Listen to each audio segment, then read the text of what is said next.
Hey guys, and welcome back to the Natty Scene with your host AJ Morris and Vicky Masita. We are back for the M&M updates. We hope you're all good. We appreciate the support on the last episode. Everyone seemed to love that. They were like quoting bits from it as well, which is super cool. So thank you for that. Thank you for all the support as usual. And we are going to crack into our episode today. So how has your week been, Vic? What's been going on with you? Any new revelations in the Masita camp?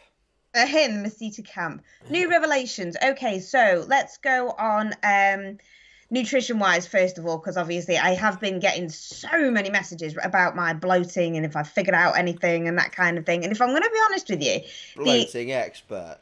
The bloating expert, that's what I am. If I'm going to be honest with you, the thing is that I haven't identified exactly what it is as of yet up until last night. Oh. Because I was almost a little bit too scared to introduce foods again because my digestion was good, my training was good, my sleep was good, and I was like, listen, things are working. I just don't want to change it up. Yeah, I just don't want to fuck it up. So anyway, I wasn't going to either, but just by unfortunate fate, I didn't have enough sweet potato in the house to kind of marry up to what I needed. Oh, white potato. Oh, God. I know. I had to just implement. And get this, it was only 75 grams of baby white potatoes. They were baby used as well, right? 75 grams, that's like half a potato or something, right? And I mixed that in with my sweet potato meal.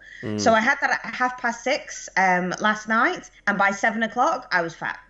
Oh, wow. Yeah. All from white potato? All from white potato. And it was that quick a thing. Obviously, everybody, you know that my digestion is really quick. I've got a fast metabolism, blah, blah, blah, all that bullshit. But, yeah, it was that quick. So it hadn't really gone through all of my lower gut at that point either. Realistically, it hit my stomach and then my upper intestine, and that's when it started to kind of cause this bloating. Wow. And I felt lethargic straight away, and I was like, what on earth is this going on about? And then it obviously twigged that I had white potato in there, and it's like, well, it's got to be that. Interesting. See, now, the thing is with white potato is that it's higher in raffinose, which is what? Okay. Doesn't that sound like a Ninja Turtle? Raffinose. Yeah, it does actually. Raffinose. Yeah, raffinose. So it is. It's higher in a chemical called raffinose, and sweet potato just doesn't have that. Interesting. Okay. At all. So it seems to me like I've got some kind of a little bit of an intolerance to raffinose in itself.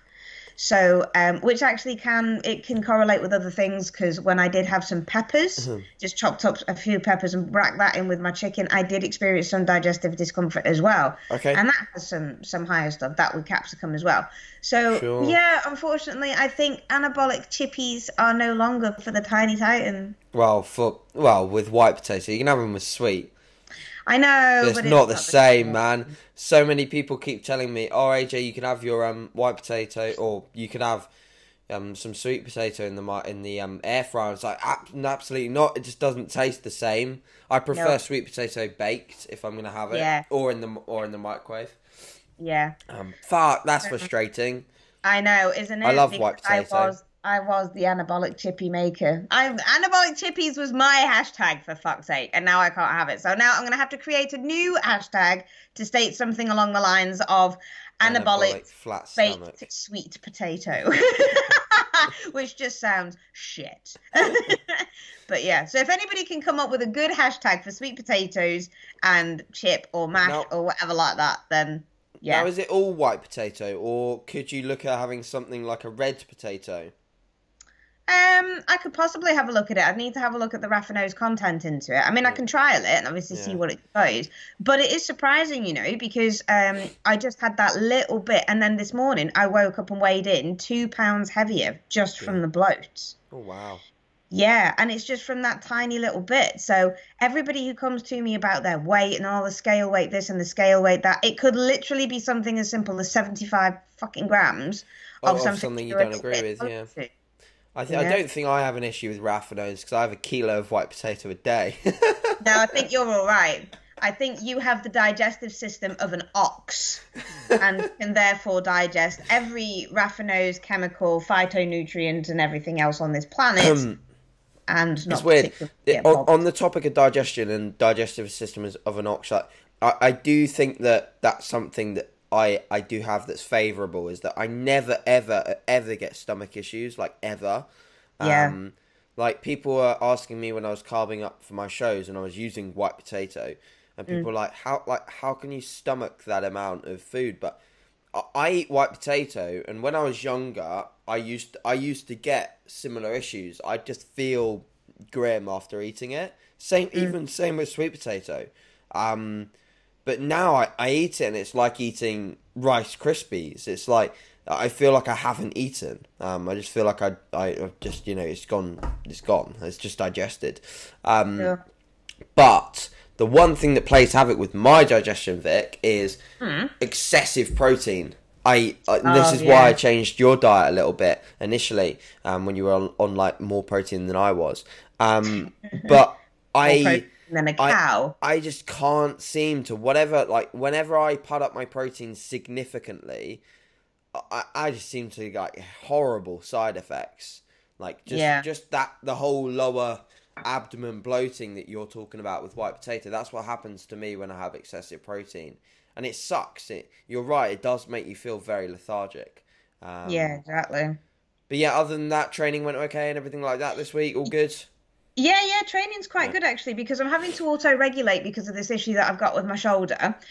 So we were just having a little bit of a chat previously, weren't we, to recording, saying that I'm going to go and see a magician, chiropractor, physio, whatever, muscle doctor, whatever his name is, or however he wants to be called, actually called Voldemort. Wow.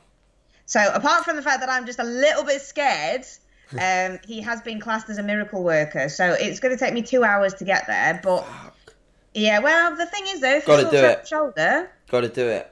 It's got to be done, right? Yeah. And I think that's one of the things, or key things, that I wanted to bring back from our last week's chat, but doing things to get optimal results. If it means me traveling 2 hours out of my day today, I mean, it's 4 hours, so because it's 2 hours there, 2 hours back. So if it means me doing that traveling to sort out an issue that I've got with my shoulder that's avoiding me doing my overhead pressing and chest pressing and things like that, then fuck it, man, I'm going to travel 2 hours. Yep. And it's what's got to be done at the end of the day. But other than that, my lower sessions are going sick, and so I am having to swap out a couple of things just to adjust things for my shoulder again, because I can't obviously open up my chest that much. So it's like I was doing my squats, but I was doing some zombie squats, which was quite hilarious because I have front squats anyway in my plan.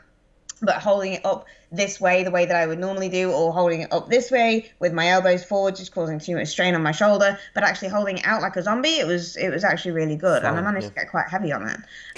So yeah, that was quite enjoyable. So training in its entirety is very good, and nutrition is bro and chicken and rice, and at the moment that's where it's going to stay. Good. Yeah, keep it that way.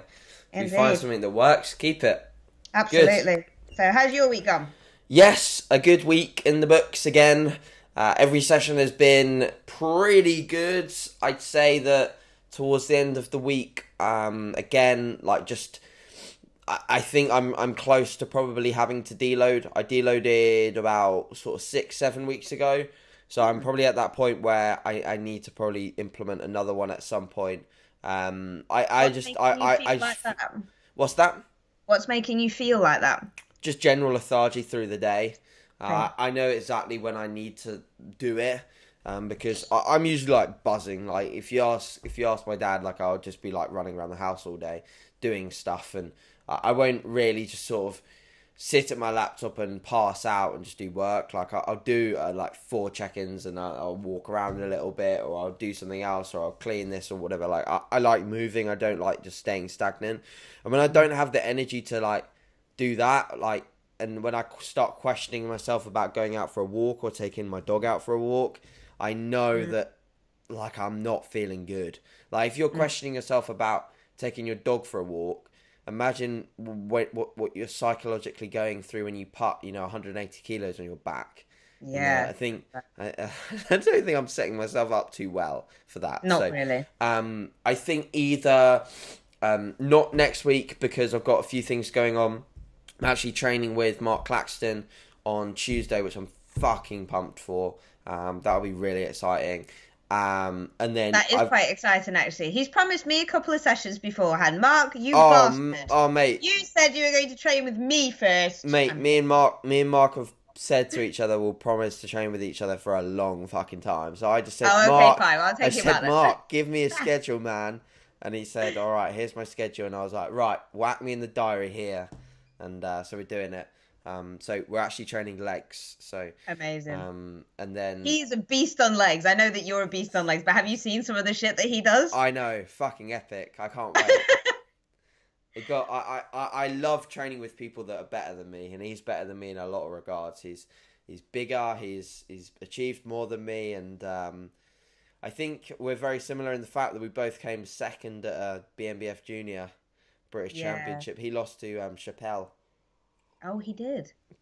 But if you've seen any of those shots of him, we're going off on a bit of a tangent, but if you've seen any of those shots of him when he was a junior, Mark was absolutely inside out diced. Oh yeah, he was so peeled. He was sick. He was so peeled, but he'd lost so much muscle to get that lean. I know.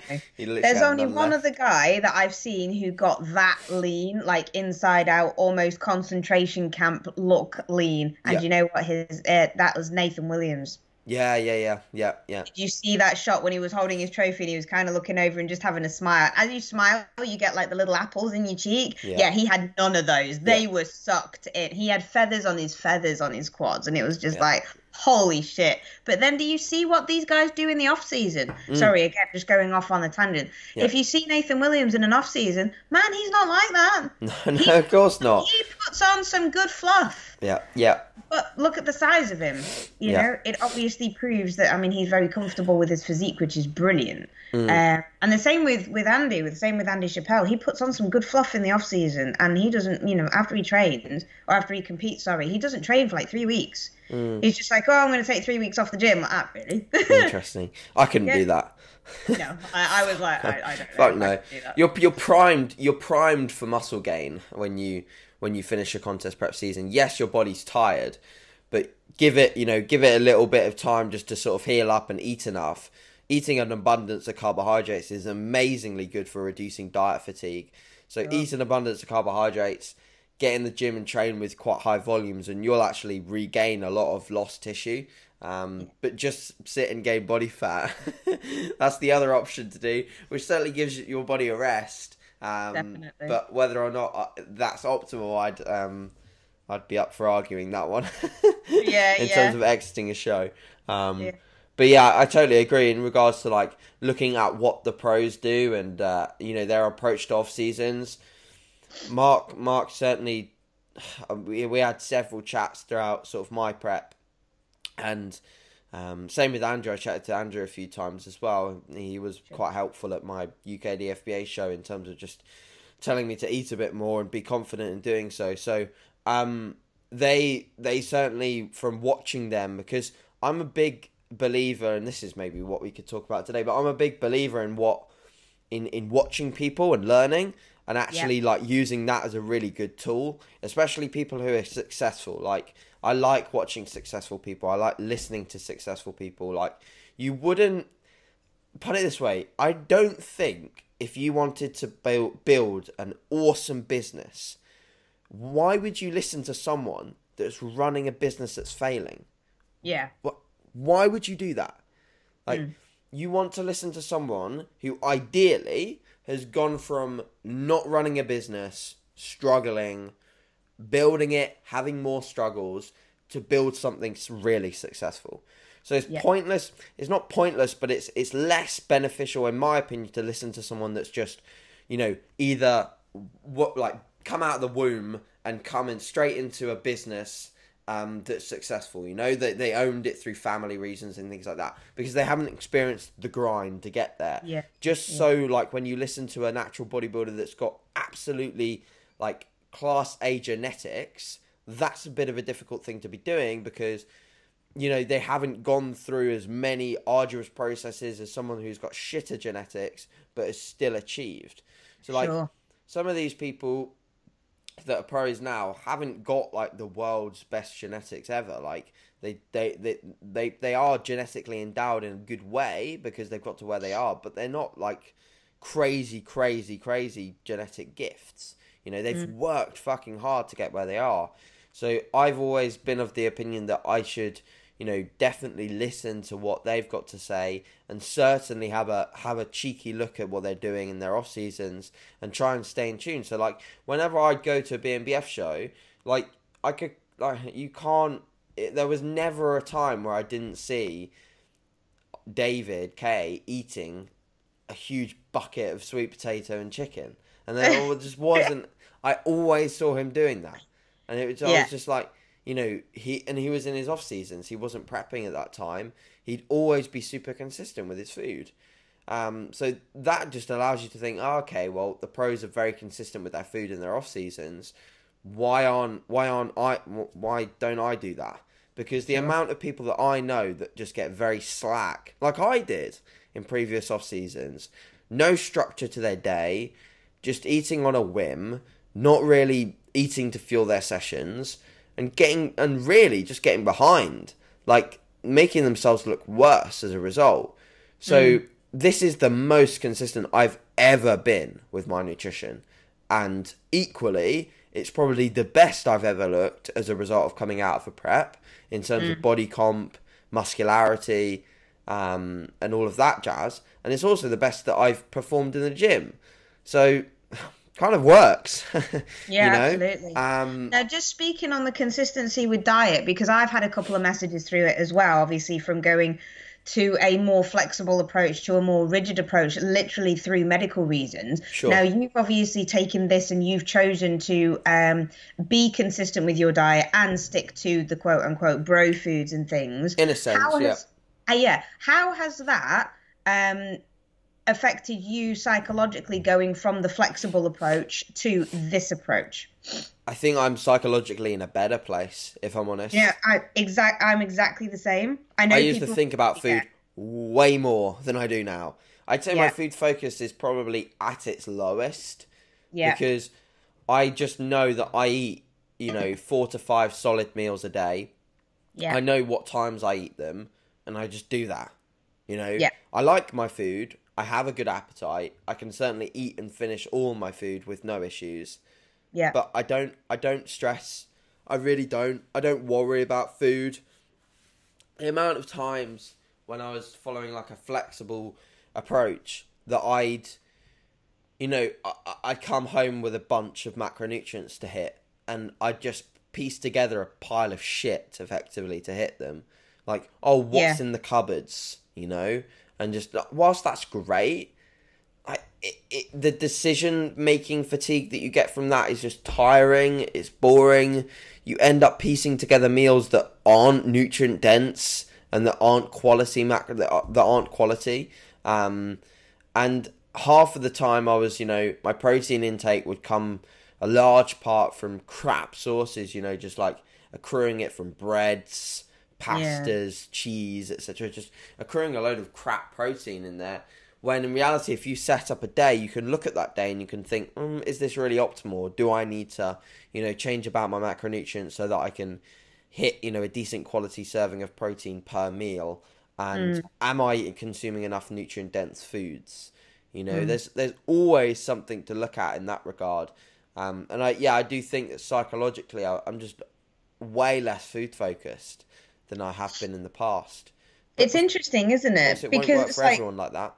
Yeah, exactly. That's it. And that's what I thought I would be like when I had to go onto my bro stuff. You know, and I mean, mine was for medical reasons. And like we were talking about doing things for optimal results. Yes. You know, if I've got to go bro for a few weeks in order to sort this thing out, then that's what I'm going to do. But in my mind, I was like, fuck, you know, I'm going to be restricting myself again and this, that, and the other. And I was a bit upset about it.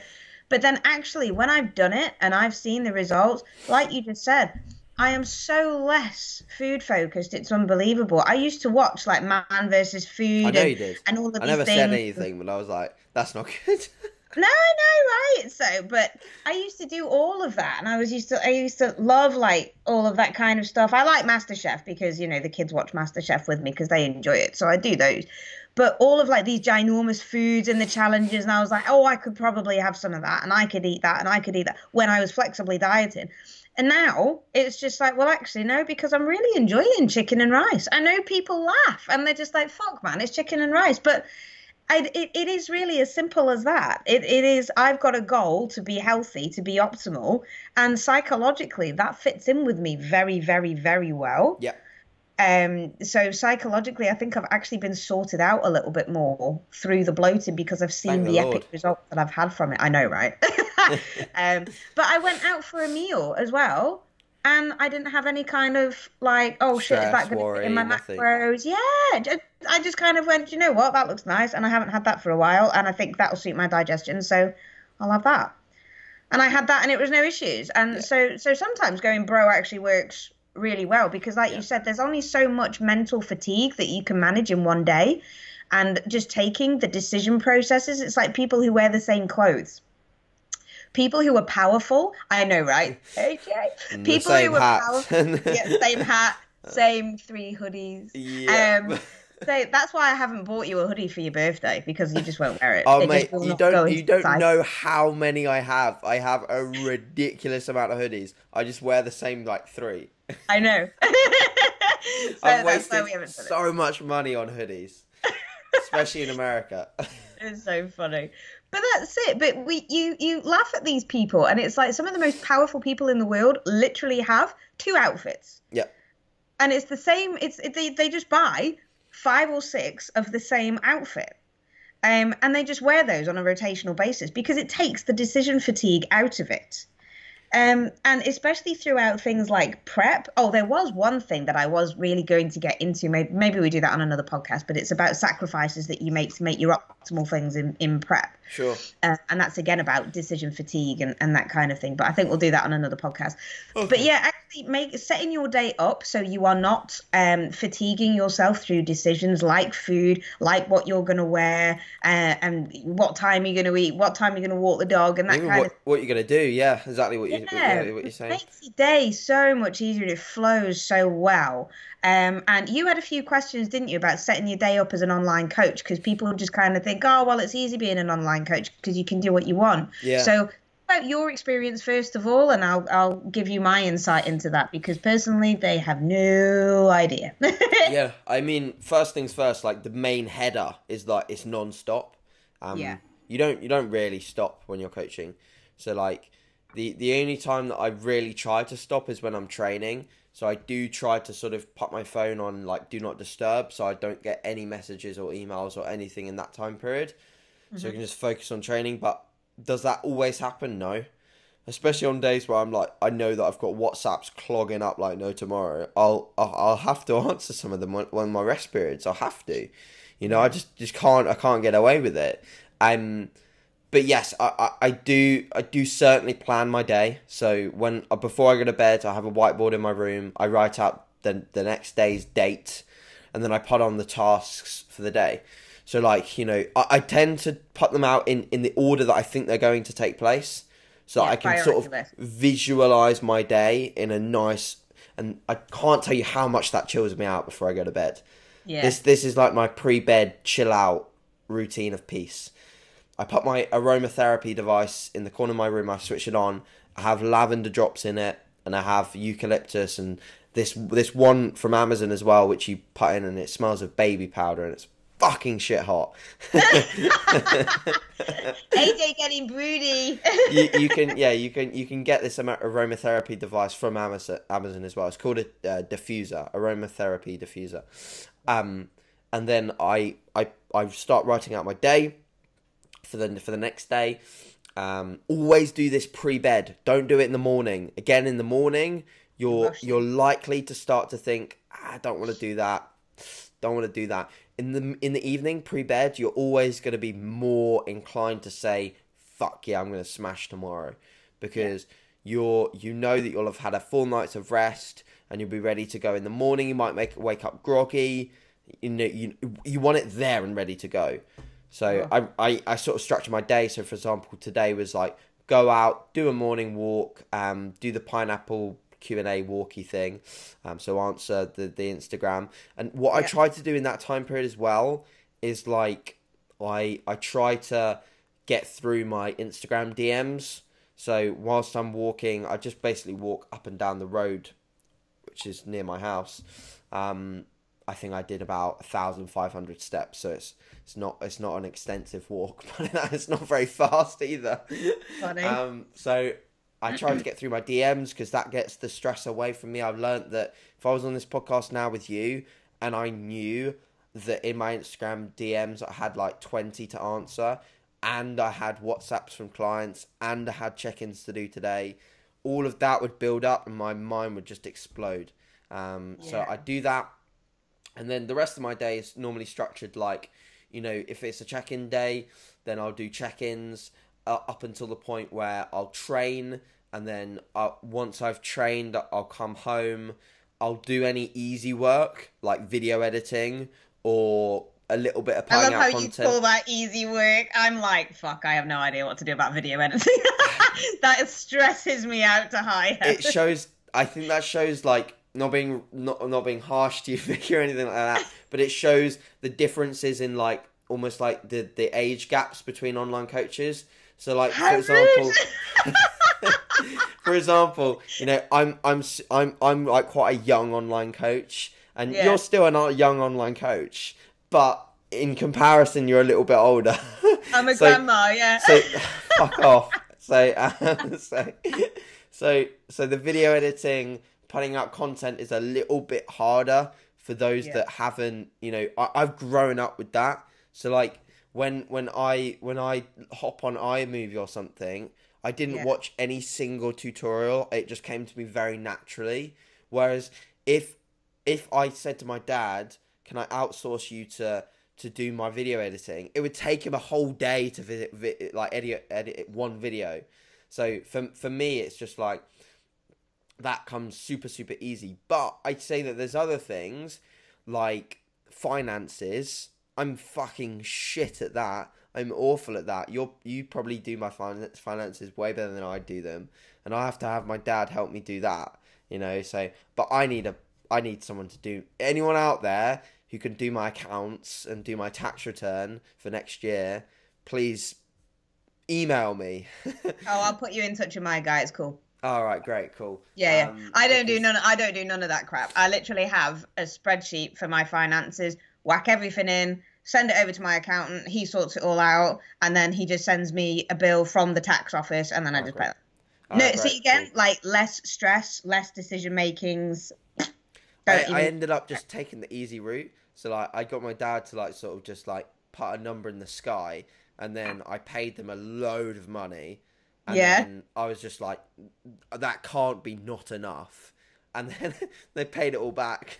So that's so that funny. was quite a win. But yeah, getting back to my normal routine. So, and then in the evenings, like video editing, like I said, easier work. And then just sort of making sure that I have that pre-bed chill out routine again. And I read a book before I go to bed. The thing is, like this is the whole education side of online coaching, or like chilling out, whatever. If you think that reading a book is hard, it's not. Break it down. I used to look at a book and think, okay, I'm never going to finish this book. I've got the Gary Vee book at the moment. It's 250 pages long, and I'm reading 10 pages a day. I will finish that book in less than a month by simply reading 10 pages a day. But if you think, this is such a weird topic, but if you think, oh my God, 250 pages, you're never going to start that book. Yeah. But if you think 5 pages a day or 10 pages a day, you will breeze through that book and you'll learn everything that comes of it. Like, sure. I always usually with a book as well, is I either have a highlighter or a pen with me, and I just like, my book will never be resold because it's just covered in pen. So I usually like underline bits that I like, or take bits, and that's how I learn from books, is I sort of just scribble and shit on it. So yeah, that's me. That's my routine. What about you? Because yours is obviously quite different because you have a family. Very different. The only person I have to look after is putting some food on for my dad to make sure he doesn't eat toast all day. Oh, shout out to Dad. I like toast. I can't eat toast, but I Yeah, like but when toast. you eat toast for 3 meals of the day, and then you have a flapjack like now and again that his mum makes for him that she shouldn't because they're ridiculously calorically dense, you're asking for diabetes. Yeah, kind of. Okay, shout out to Dad. Love toast, but love toast in moderation. But Okay. he does cycle to work sometimes. So I'll Oh, let there you go. Then you see, he gets toast away with energy. that. Okay, so obviously, as everybody knows, me and AJ have realistically the same setup. We've got the very same values that we do when we do our online coaching. It's true. We give feedback the same way, and we have realistically or relatively the same amount of clients, I would Yeah, have thought. yeah. I'd say if you Um, combined what you have one to one and online, then that would probably meet the amount that I have online, kind of thing. yeah, yeah. I still do two PT days a week, which is a Tuesday and a Thursday. Those are my utmost. I am awake from 5 in the morning and I'm in Stockport and I'm there until 8 o'clock at night. And I do those every Tuesday and Thursday and I'm back to back. Yeah. I Um, think it's nice that you have that. yeah, I do enjoy I'm it moderately jealous of that. Moderately. moderately. I'm jealous and I'm not jealous. You know what I mean? Yeah. I think I like it because on those days, I do have my online clients come to me as well, and they travel from all over the country as well. Yeah, And that's I get to nice. tweak their form a little bit. So Yeah. it's lovely to meet my online clients face to face and have a session with them as well. Yeah. So I do like doing that. But for my online check-in days, I tend to spread my check-ins out a little bit more throughout the week. So I know that you kind of compile yours into a 4-day weekend type of thing, which is your Correct. Friday, Saturday, Sunday, Monday. Yeah. I tend to do mine across the week. So I have Okay. realistically between 5 and 10 check-ins every day apart from a Sunday. Okay, nice. Um, Yeah. my Sunday, I'm always available, and I always say that I'm always available, but I tend to kind of have a cutoff from my WhatsApp group or my WhatsApp clients by 12 o'clock on a Sunday because it's the only day that I get to spend with my family. Mm. And at 12 o'clock, everybody has a lazy morning. So I get up and I smash my check-ins and I get everything done on that Sunday, on the Sunday morning. And I do say to them, if you do check in later than 3 o'clock on a Sunday afternoon, then you're going to have to wait until Monday to get your feedback, I'm afraid. Which everybody, they rarely do that. So it's quite nice in that regard. But I'm up at 5:30 every morning without fail, regardless of what day it is. I need to get the kids ready for school, so I sort their lunches out. I do any kind of meal prep that I want to do for my husband if he goes out on the road because it's a lot of work for him to do as well. He starts work as well on the computer very early, so I make sure that he has some dinner ready. Tegan, she's getting a little bit older now, so this morning she actually helped out and did her own lunch this morning, which was quite nice. Awesome. So it was nice being in the kitchen together. And then I'll drop her off at the bus stop for 7:20, get back, do about 2 or 3 check-ins by the time I then need to obviously take my lad to school. And then come back. And then between the hours of 9 and realistically 12, I'm doing my check-ins. Yeah. So I do check-ins. I will have a break round about 10:30, so I'll do an hour and a half solid check-in. I'll have a break round about 10:30, take the dog for a half-hour walk, clear my head, make sure that I'm not just getting fuzzy by staring at the computer for 3 hours straight. Come back, do some more check-ins, make some lunch, then I'll go and train at 1 o'clock. Yeah. Again, I am the same as you. I will put my my phone on a do not disturb, Sure. but I do still have it connected to my iWatch. So if there is things that go off and go off and go off, then I will just kind of check it in my rest period. But I tend to recover fairly quickly in my rest period. So my longest rest period is normally about 3 minutes, and that's when I'm doing like a heavy deadlift or something or a rack pull, where I will need those. And in that time, I'll answer some WhatsApps, if I need to. 3 o'clock, then go and pick up the boy from school, come back, go and pick up the girl from the bus stop, come back, cook some tea for them, get on with my evening check-ins as well. I'll then probably do some physio and some foam rolling depending on what I've trained that day. Sure. And then this week it's been pretty busy actually because I've been having some more podcasts with people from America and Australia. So I'm having to do podcasts quite late at night. So I'll do a podcast at like 7 or 8, have a half hour, 45 minutes with the kids watching MasterChef, and then I'll do my rice bowl oats porridge type thing and have my and good night thing on Instagram. Yeah. So as you can see, like literally, I never, ever, ever stop. And on my PT days, I do exactly the same thing. My laptop comes with me to work. I have a break between 12 and 1, which I'll do most of my check-ins. I'll train at 1 until 3. I'll do more check-ins between 3 and 4, and then I'll have clients 4 until 7. 4 until 8, and then I'll drive home. And that's on a Tuesday and a Thursday. So, but this is the thing, and it's about manipulating your day, because everybody just says to me most of the time, oh, I wish I had your dedication. And it's like, it's not dedication. It is literally running your business the way that you want it to be run and be successful at it. 100%. Yeah. You know, I have never, ever seen a successful person work 4 hours a fucking week. Yeah. Never seen them do it. So all this bullshit about the 4-hour work week, get over it. You want to be successful, put in the hours, put in the grind. If you just automatically make, like you were talking about, breaking a book down, it's exactly the same as what we do with prep, right? If you look at a prep and go, shit, I'm going to prep for 23 weeks, that's hard. But you can just say, okay, the first block of this prep is 8 weeks. 8 weeks is all right. Easy. You know, easy. I've got to lose 8 pounds in 8 weeks. Pretty fucking easy. Most people lose 4 pounds in the first week just due to glycogen, inflammation, and everything else. And then it's like, wow, shit, you know, that's easy. Yeah. Right? So that's fine. If you do the same with your business, I want to make 250 grand in the next 12 months. Fuck, how the hell am I going to do that? I'm starting with nothing. I'm just never, ever going to do it.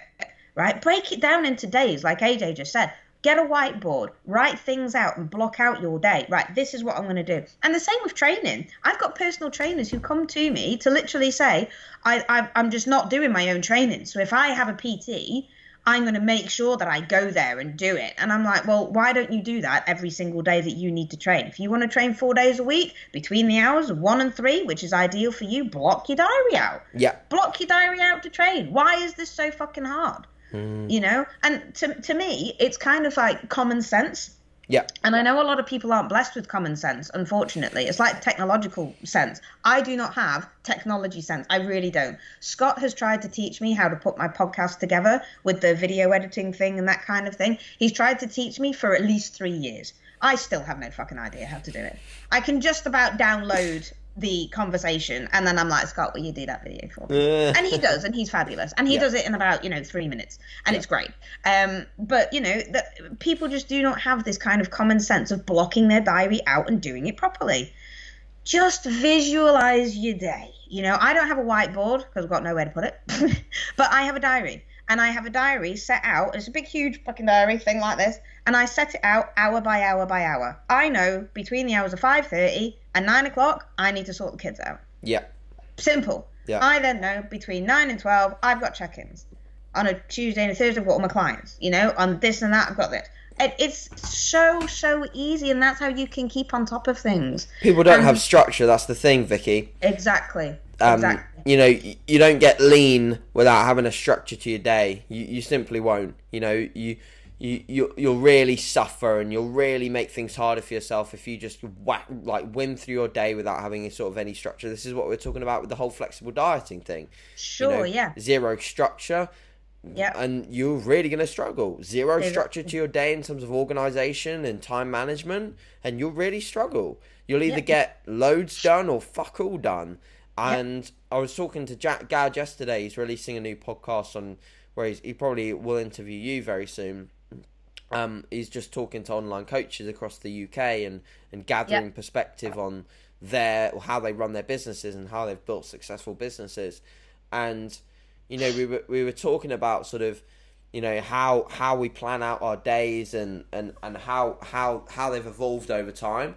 So I used to just like trying to be busy, like forcing myself to be busy. So I'd say to people, I'm sitting at my laptop, from here to here. Check out how hardcore I am. Like, that doesn't make you hardcore.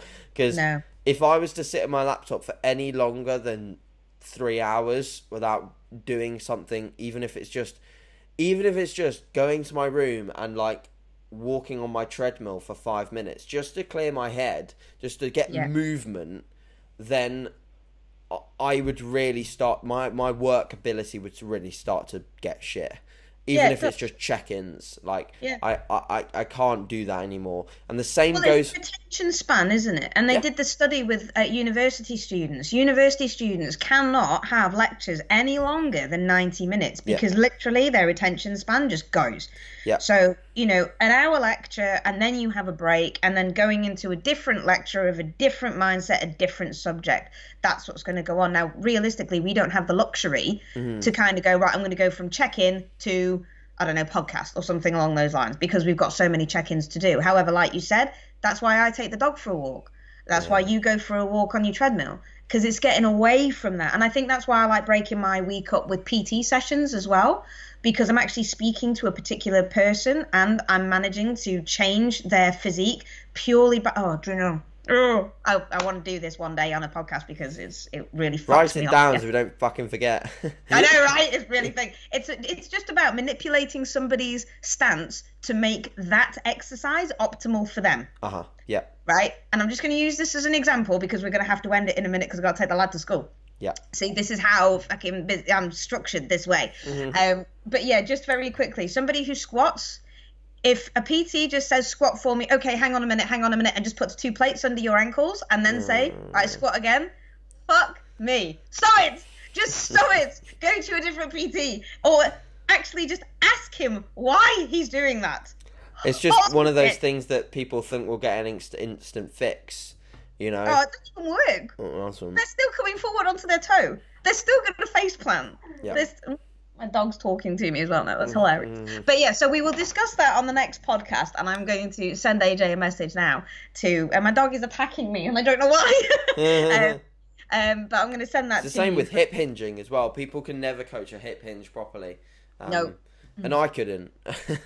I couldn't for ages. I couldn't I got so fucking frustrated. I'd never get anyone to hip hinge because it just pissed me off so much trying to watch a general population client get into the position to bend over a row properly. They'd never do it, and they'd never straight leg deadlift properly, and it just really annoyed me. Nobody can stiff leg deadlift. I'm sorry, nobody can stiff leg deadlift. When I say to people do a stiff leg, and they come in and they say that they've been doing them, and I'm like, is this supposed to be stiff leg? Yeah, we'll do a fucking stiff leg then. Squat. That is a Romanian dead. Yeah. Right? That is not a stiff leg. Yeah. Nobody can lock their knees. Yeah.